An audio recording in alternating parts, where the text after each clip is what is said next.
বাংলাদেশের বর্তমান অন্তর্বর্তীকালীন যে সরকার আছে সেই সরকারের যুব ক্রিয়া, স্থানীয় সরকার, পল্লী উন্নয়ন ও সমবায় মন্ত্রণালয়ের উপদেষ্টা আসিফ মাহমুদ সজীব ভুঁইয়া, ওনার একটা ইন্টারভিউ প্রকাশিত হয়েছে বাংলাদেশ সংবাদ সংস্থা বা বাসস,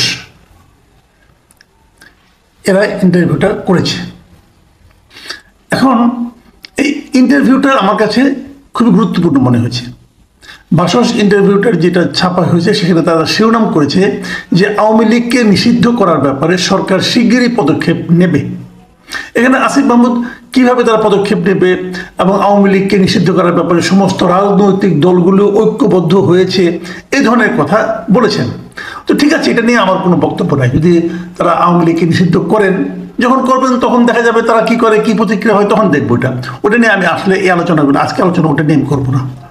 আজকে আমি যে আলোচনাগুলো করতে চাই ওনার দুটো প্রসঙ্গ নিয়ে। তার মধ্যে একটা হলো দাবি। উনি একটা জিনিস বলেছেন যে একটা দাবি হিসেবে, যে উনি বলেছেন যে একটা প্রশ্নের জবাবে বলেছেন যে আমি মনে করি সাধারণ মানুষ কিংবা রাজনৈতিক দল যে বা যারাই হই না কেন আমরা এদেশের জনগণকে রিপ্রেজেন্ট করি।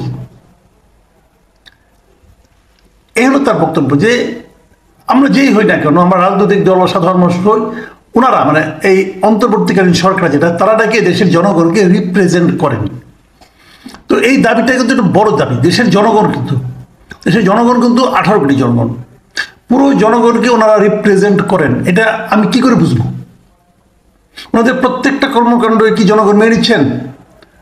তাহলে দাবি দেওয়া নিয়ে মিছিল মিটিং হচ্ছে কেন? তাহলে আন্দোলনে আহতরাই বা মিছিল মিটিং করছে কেন? গভীর রাতে যে এনে প্রধান উপদেষ্টা বাসার সামনে বসে থাকছে কেন? ওনারা রিপ্রেজেন্ট করেন। এই রিপ্রেজেন্ট করার ম্যান্ডেটটা উনি কোথায় পেয়েছেন, কিভাবে পেয়েছেন? এই সমস্ত প্রশ্নগুলো কিন্তু আসে এবং আমার মনে হয় এটা একটু বেশি দাবি হয়ে গেল কিনা আমি জানি না। যা হোক, এটা নিয়ে আমার তেমন কোনো বক্তব্য নেই। কীভাবে তারা রাজনৈতিক দলকে নিষিদ্ধ করবেন না, আইন কি আছে, সেগুলিও উনি কিছু কিছু বলেছেন, সেগুলো কিছু ফাঁকফোকরও আছে। তারপরেও আমার এটা নিয়ে কোনো বক্তব্য নেই। আমি যে কথাটা নিয়ে আসলে আলোচনা করতে চাই সেটা হলো নির্বাচন নিয়ে।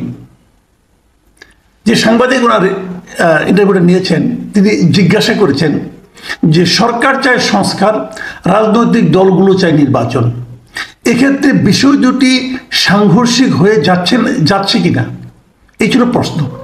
এই প্রশ্নের জবাবে মিস্টার আসিফ মাহমুদ বলেন যে না, মোটেই সাংঘর্ষিক নয়, এই বিষয়গুলোর পুরোটাই আমাদের সদিচ্ছার উপর নির্ভর করে।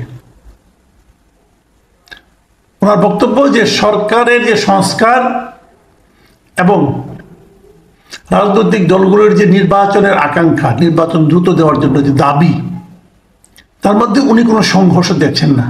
তাহলে দুদিন আগে এই সংস্কার নিয়ে তারেক রহমান সাহেব কি বলেছিলেন এটা কি উনি পড়েননি? সংস্কারের নামে, সংস্কারের বিষয়ে তারেক রহমান সাহেব সন্দেহ প্রকাশ করেছেন, এটাও উনি পড়েননি। ঠিক আছে, উনি তারপর তারেক রহমান সাহেবের সংঘর্ষ অথবা তারেক রহমান সাহেবের সন্দেহ এটাকে যদি উনি সাংঘর্ষিক মনে না করেন তাহলে ভালো, আমার কোনো অসুবিধা নেই।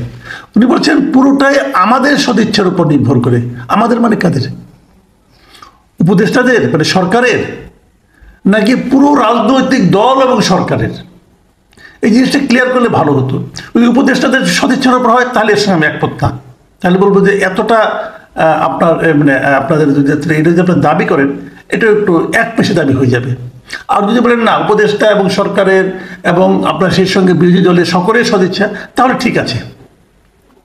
এই নির্বাচন নিয়ে এবং সংস্কার প্রসঙ্গে উনি আরেকটা কথা বলেছেন যে যারা নির্বাচন চাচ্ছে তাদের উনি একটু সমালোচনা করেছেন। উনি বলেছেন যে রাজনৈতিক দলগুলো হাসিনার সময় বলে আসছিল বিদ্যমান কাঠামোতে নির্বাচন সম্ভব নয়, তারা এখন আবার একই বিদ্যমান কাঠামোতে নির্বাচনের কথা কোন গ্রাউন্ড থেকে বলছে এটা আমার কাছে স্পষ্ট নয়। সেটাও তাদেরকে স্পষ্ট করতে হবে। একই সংবিধান, আইন কানুন রেখে নির্বাচন করলে সেটা স্বৈরাচার শেখ হাসিনার আমলের নির্বাচন থেকে কতটা আলাদা হবে সেটা আমার বোধগম্য নয়। এই যে কথাটাই, সেই যে পুরো আমি একটা প্যারা পড়লাম আপনার, এটা হচ্ছে এই ইন্টারভিউয়ের সবচেয়ে গুরুত্বপূর্ণ বলে আমি মনে করি এবং আমি আসলে এটা নিয়ে আলোচনা করতে চাই। আগের আলোচনাগুলো খুব একটা গুরুত্ব না দিলেও চলবে। এখন উনি কি বলছেন এখানে, যে আগের সময় মানে শেখ হাসিনার সময়ে রাজনৈতিক দলগুলো বলেছিল যে বিদ্যমান কাঠামোতে নির্বাচন সম্ভব নয়। ভাই সজীব, আপনি এই কথাটা কোথায় পেয়েছেন? তারা কি বলেছিল বলুন তো নির্বাচন নিয়ে? 7ই জানুয়ারির আগের পলিটিক্যাল পার্টিগুলোর দাবিগুলো একবার দেখুন, একবার দেখে আসুন। তারা যেটা বলেছিল যে তত্ত্বাবধায়ক সরকার ছাড়া নির্বাচন সম্ভব নয়, বিদ্যমান কাঠামোতে নির্বাচন সম্ভব নয়। এই কথাটা কে বলেছিল? কোথাও বলা হয়নি। কাঠামো কে চেঞ্জ করবে? কাঠামো কি একদিনে রাতারাতি চেঞ্জ হবে? তারা তত্ত্বাবধায়ক সরকারের অধীনে নির্বাচন চেয়েছিল। তত্ত্বাবধায়ক মানে কি? নির্দলীয় নিরপেক্ষ একটা সরকারের অধীনে তারা নির্বাচন চেয়েছিল। আরও যদি আমি স্পষ্ট করে বলি, তারা এমন নির্বাচনের সময় এমন একটা সরকারকে রাষ্ট্র ক্ষমতায় দেখতে চেয়েছিল যে সরকার প্রত্যক্ষ বা পরোক্ষভাবে এই নির্বাচনে অংশ নেবে না, অথবা নির্বাচনে অংশগ্রহণকারী কোনো একটা পক্ষের সঙ্গে প্রত্যক্ষ বা পরোক্ষভাবে সংযুক্ত থাকবে না বা তাদের প্রতি সহানুভূতি প্রদর্শন করবে না। এরকম একটা সরকারের অধীনে তারা নির্বাচন চেয়েছিল। বিদ্যমান কাঠামো আপনি পুরোটা ঠিক করবেন, সংবিধান আইন কানুন সব চেঞ্জ করে ফেলাবেন, তারপরে নির্বাচন দিবেন, এটা যদি আপনি বলেন তখন তো আপনার মতলব নিয়ে প্রশ্ন উঠবে। এগুলো ঠিকঠাক করতে তো আপনার 1 বছর হবে না রে ভাই, 5-6 বছর লেগে যাবে। ততদিন আপনার ক্ষমতায় থাকবেন, ওই যে বলছেন যে আমরাই জনগণ, আমরা তাদের প্রতিনিধিত্ব করি, তাদের রিপ্রেজেন্ট করি, ওই দাবি দেয়া।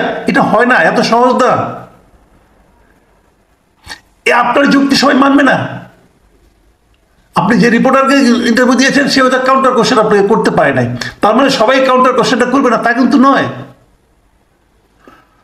প্রথমত প্রমাণ করতে হবে যে একটা নির্দলীয় নিরপেক্ষ তত্ত্বাবধায়ক সরকারের অধীনে নির্বাচনটা হবে, এটাই সবাই চায়। কাজেই আপনার কোনটা বোধগম্য নয়, আপনি তো বিষয়টাকে গুলিয়ে ফেলেছেন। কেউ বলে না যে বিদ্যমান কাঠামো বিশাল বিষয় ভাই। এই কাঠামোর মধ্যে আইন আছে, সংবিধান আছে, বিচার বিভাগ আছে, তারপরে আপনার প্রশাসন আছে। আপনি সব চেঞ্জ করে তারপরে আপনি ইলেকশন দেবেন, সেই চেঞ্জটা কে করবে? এই চেঞ্জটা করে ইত্যাদি তো আপনার কাছে নাই। আপনার সংবিধান কিভাবে চেঞ্জ করবেন? আপনি দাবি করছেন যে আপনি জনগণকে রিপ্রেজেন্ট করেন, জনগণকে বলছি কখনো? জনগণকে বলছে যে আপনি আপনি আমাকে, আমি কি বলছি যে আপনি আমাকে রিপ্রেজেন্ট করেন? আমি তো বলিনি ভাই। আর এটা কি সারা দুনিয়া জোড়া কি গ্রহণযোগ্য হবে? এটা তো হবে না এইভাবে। কাজেই মধ্যে কথাটা হলো, এখন যে কথাটা নাকি তারা বলেছিল আগের সরকাররা বলে যে আমরা একটা নির্দলীয় তত্ত্বাবধায়ক সরকারের অধীনে নির্বাচন চাই, সেই নির্দলীয় তত্ত্বাবধায়ক সরকার কি আপনারা গঠন করতে পেরেছেন? এখন যে সরকারটা আছে আপনাদেরটা, সেই তত্ত্বাবধায়ক সরকারের যে কনসেপ্ট তার সঙ্গে কি এটা সামঞ্জস্যপূর্ণ? আপনার সরকার যদি ছাত্রদের এই ইন্টারভিউতে ছাত্রদের রাজনৈতিক দল নিয়ে ওনাকে প্রশ্ন করা হয়েছে, উনিও বলেছেন যে কি করবেন না করবেন। সে কথা থেকে অত্যন্ত স্পষ্ট, যে দলটা হতে যাচ্ছে সেই দলের সঙ্গে প্রত্যক্ষ অথবা পরোক্ষভাবে ওনার সম্পর্ক আছে, ওনার সহকর্মী নাহিদ ইসলামের সম্পর্ক আছে, মাহফুজ আলমের সম্পর্ক আছে, এমনকি ডক্টর ইউনূসের সম্পর্ক আছে। এটা ওনার ইন্টারভিউ প্রকাশ হয় নাই, ডক্টর ইউনূস নিজেই বলেছেন যে উনি ছাত্রদেরকে রাজনৈতিক দল করতে বলেছেন। তো এই দলটার নিরপেক্ষতা নিয়ে তো প্রশ্ন উঠবে, যে কথাটা মির্জা ফখরুল ইসলাম আলমগীর বলেছিলেন। যদি এই সরকার নিরপেক্ষতা বজায় রাখতে না পারে তাহলে নির্বাচনের সময় নতুন একটা সরকারের দরকার পড়বে। তাহলে হলোটা কি? আপনারা কিভাবে নির্বাচন অনুষ্ঠানের সময় সরকারে থাকবেন আমি কিন্তু বুঝতে পারি না। আর এটা কি পলিটিক্যাল পার্টিগুলো মানবে? আমার সেটা নিয়েও সন্দেহ আছে। প্রিয় দর্শক, সবচেয়ে বড় কথা হলো সংস্কার করতে হবে, কোনো সন্দেহ নাই। যে সমস্ত সংস্কারের কথা বলা হচ্ছে সেই সংস্কার প্রস্তাবগুলো কি যথাযথ হয়েছে?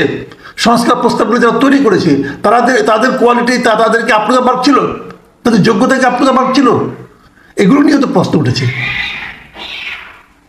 সেই সংস্কার নিয়ে এত বাহাদুরি করার কোনো প্রয়োজন নেই। দেখি রাজনৈতিক দলগুলোর সঙ্গে যখন সংস্কারে বসবেন তারা কি বলে দেখি। তবে আমি মনে করি তার আগেই আপনাদের এই যে কথাগুলো, এগুলো আমার কাছে একটু বাগাড়ম্বরপূর্ণ মনে হচ্ছে। প্রিয় দর্শক, আপনাদের কাছে কি মনে হয়? আপনারাও ভাবুন, মতামত জানান, আমরা আলোচনা করি। এমনি পর্যন্তই। আল্লাহ হাফিজ।